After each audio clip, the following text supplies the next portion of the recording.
सत्यम शिवम सुंदरम।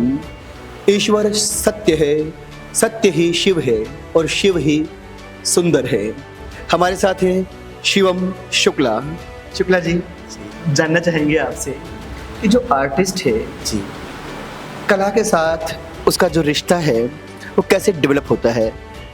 जी, कला के साथ उसका रिश्ता जी उसको सिंप्लीफाई करते करते होता है। जैसे कि हम डेली प्रैक्टिस करते हैं, जब चीज़ों की हम ऑब्जेक्ट बनाते हैं, ऑब्जेक्ट बनाकर फिर हम कैरेक्टर प्रैक्टिस करते हैं।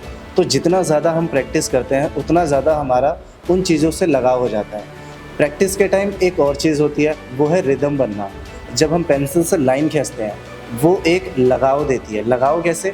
सीधी लाइन आना, कर्व लाइन्स आना, एक सर्कल क्रिएट करना, तो वो सब एक रिदम, एक म्यूज़िक की तरह क्रिएट होता रहता है हमारे आसपास, और वो सारा एटमॉस्फेयर हमें लगाव की तरफ खींचता है। जब भी हम कुछ ऐसा क्रिएट करते हैं तो उससे हमें और ज़्यादा लगाव होने लगता है।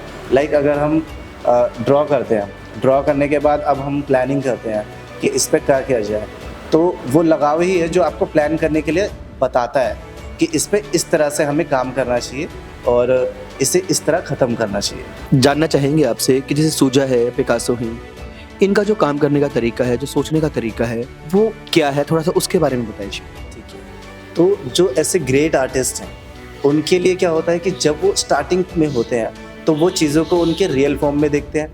रियल फॉर्म को वो ब्रेक करते करते, रियलिस्टिक से ब्रेक करते करते इतना सिंप्लीफाई कर देते हैं कि जब आप एक ह्यूमन देखते हो, आप 2 लाइंस की एक ड्राइंग देखते हो, कैरेक्टर देखते हो, तो वो उनके लिए सिंप्लीफाई है। वो इतना सिंप्लीफाई है कि वो उसके अंदर एक ह्यूमन दिखा देते हैं, एक रिक्शा दिखा देते हैं, लाइक तैयाब मेहता हो गए, पिकासो हो गए। पिकासो की जस्ट हम एक कॉपी, मास्टर कॉपी यहाँ कर भी रहे हैं, तो उसको स्टडी करना पड़ता है। डेली आप स्केच कर रहे, उसको डेली सिंप्लीफाई करें, देन उसके बाद आप उस स्टेज तक पहुंच जाते हैं कि लोगों को एक लाइन के अंदर आप अपना थॉट प्रोसेस उन तक पहुंचा सकते हैं। जैसे कोई आर्टिस्ट होता है जो मॉडर्न आर्ट में, मॉडर्न आर्ट के नाम पर, तो क्या प्रयोग ये आजकल चल रहे हैं, क्या ट्रेंड में है? शिवम, थोड़ा इसके बारे में बताएं।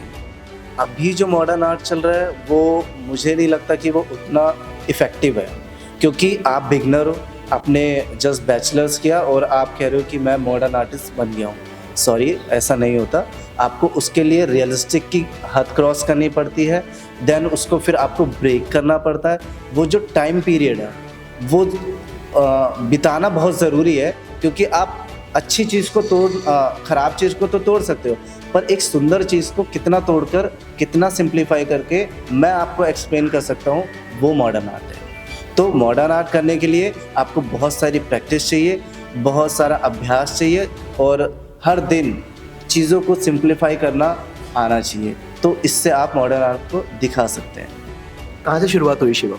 बेसिकली 9th क्लास से शुरुआत हुई है। वहाँ एक हैंडीकैप टीचर आते थे, एग्ज़ाम दिया, एग्ज़ाम के बाद उन्होंने पेपर चेक किया, वो मेरा नाम तक नहीं जानते थे। उन्होंने बुलाया, मुझे बात की मुझसे, उन्होंने कहा कि अब आप स्टोरी पढ़कर अपना कैरेक्टर डिज़ाइन करेंगे या अपना थीम बनाएंगे डेली। तो वो डेली मुझे एक रियल लाइफ स्टोरी देते थे, मैं उस पर वर्क करता था, वो उसको और अच्छा बनाने के लिए मुझे प्रेरित करते थे। देन इस तरह से वो सिलसिला शुरू हुआ। देन 12th हुई, 12th के बाद एंट्रेंस दिया मैंने कॉलेज ऑफ आर्ट, एंड एक बार नहीं हुआ, 2 बार नहीं हुआ, तीसरी बार हो गया।